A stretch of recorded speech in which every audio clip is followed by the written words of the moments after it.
Well,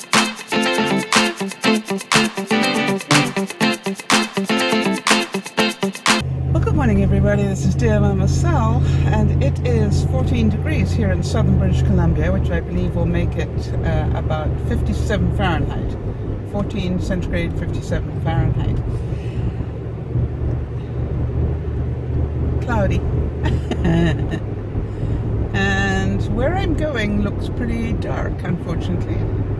Maybe I should have checked the weather forecast before I left home, but I didn't. And the way that I look at it is, it's just rain, right?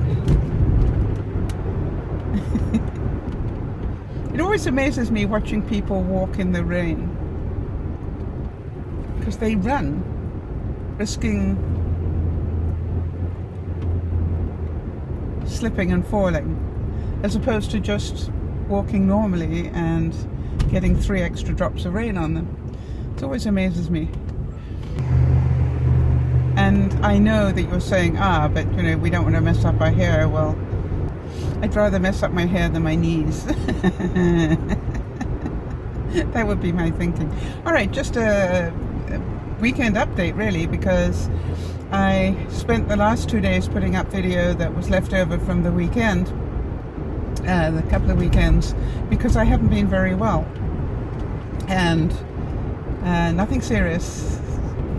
I just, you know, as you guys know, every now and then I hit a point where exhaustion becomes my issue.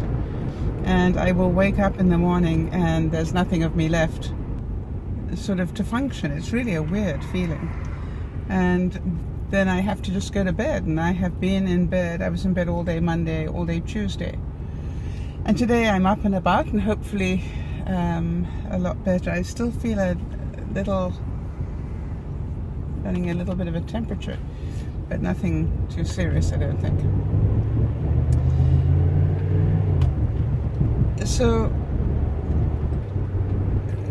the doctor thinks there's nothing too seriously wrong other than the fact that I need to retire, which is of course what I'm working toward, and my body is just reminding me of that. Now, it's not that I can't still function, it's just that my body doesn't seem to enjoy the ongoing pressures. And I think it's probably,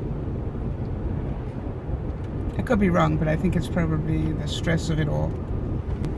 So we will see. If it continues after I retire, then we got another issue going on. So I hope you all had a good weekend, and I know it's already Wednesday when I ask you these things, but understand that I'm missing a few days here.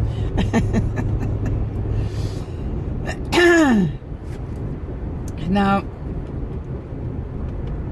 I was delighted that we had a couple of new people come to the broadcasts, and I really thank those of you who take that risk.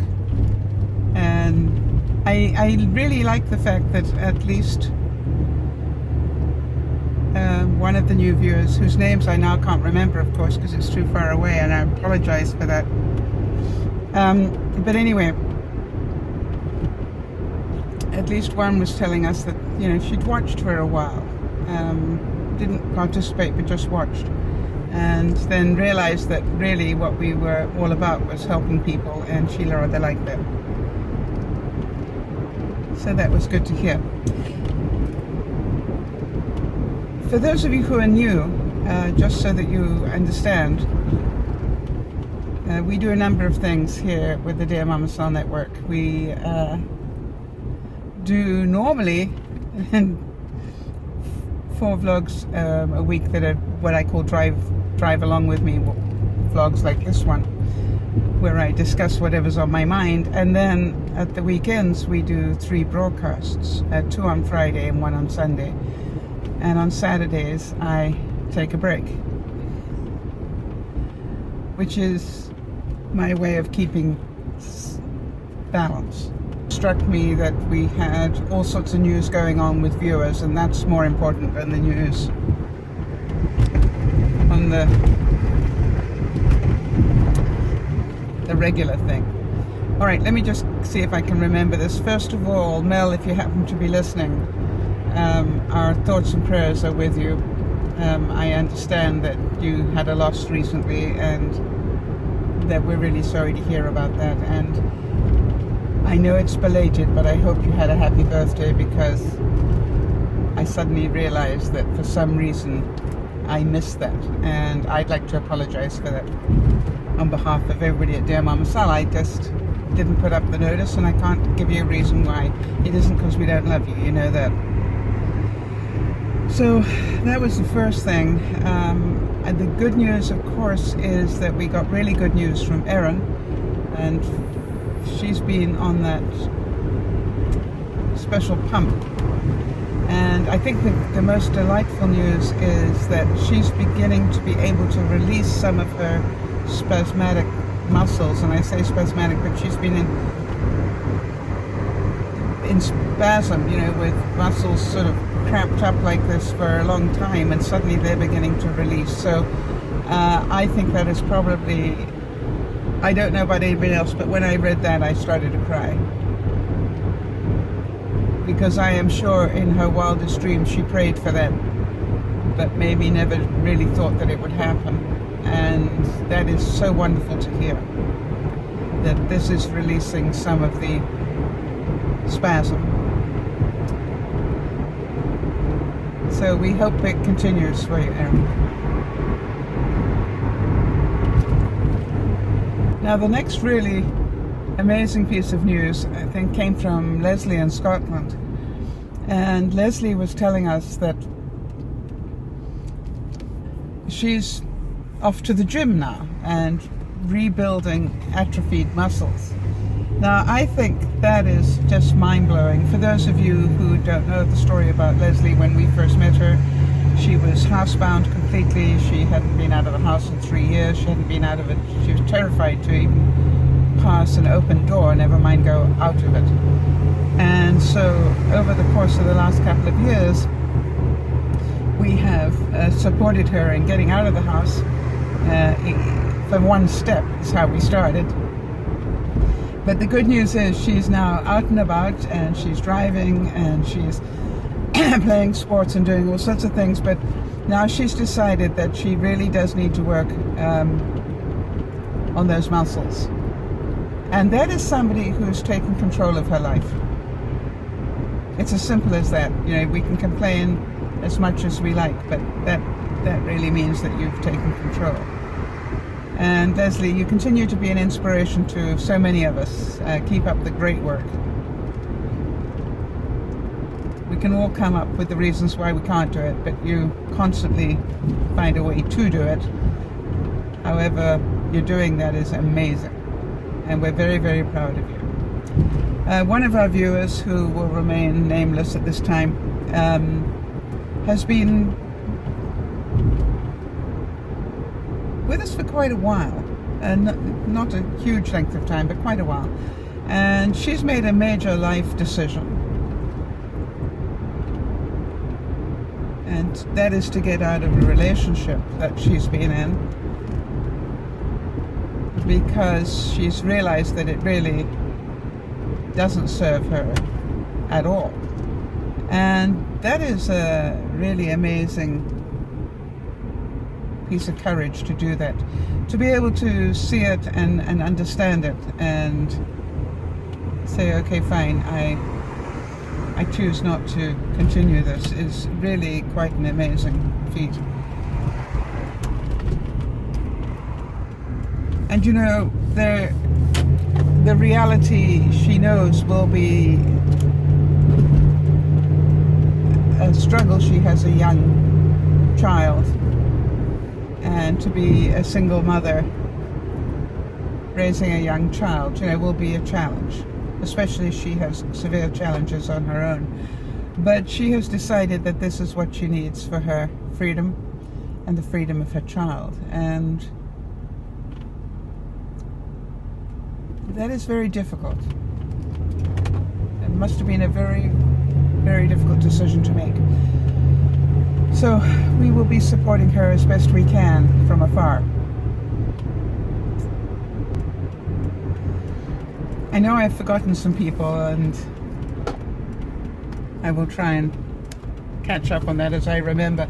But I just wanted to get back to today's news, where I heard that they are now hunting down the doctor that was looking after Prince, because they have a feeling they believe that he actually saw Prince on the day that he died. And then the second part of this is that they believe that Prince might have had two doctors, both prescribing opiates to him. Now, if that is so, and it is possible that the one didn't know about the other, that is a disaster waiting to happen. And there is a program tonight which I will watch about the epidemic of people abusing opiate drugs.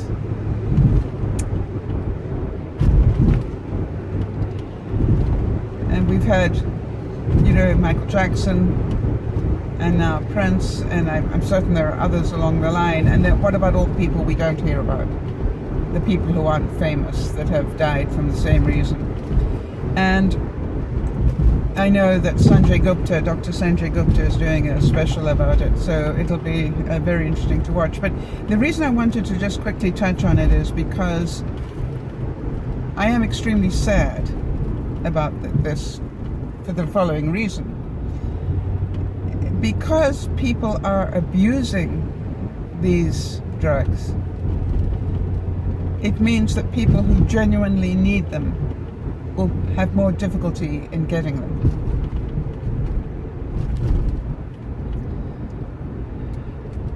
And that makes me angry at some level, I realize.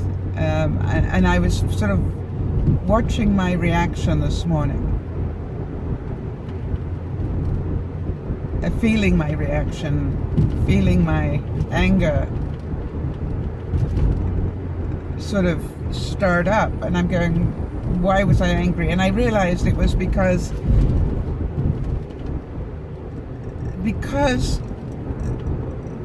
these people have abused the medication. People who genuinely need it may have more difficulty in receiving it.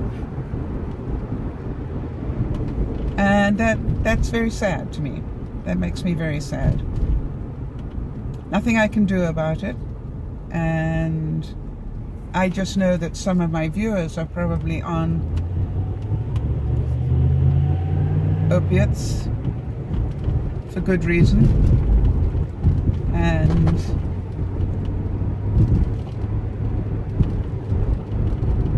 I just want you to know I was thinking about you this morning. And I pray that it doesn't affect the way that you get treated. Well, everybody, hope you have a good day, and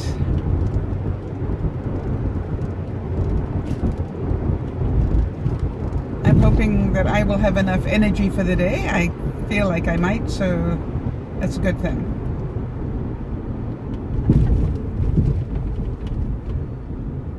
This is DearMamaSal saying, remember to look after one another, but most of all, look after yourself.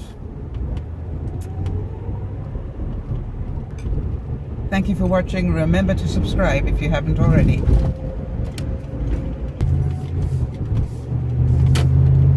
Big hugs to you all.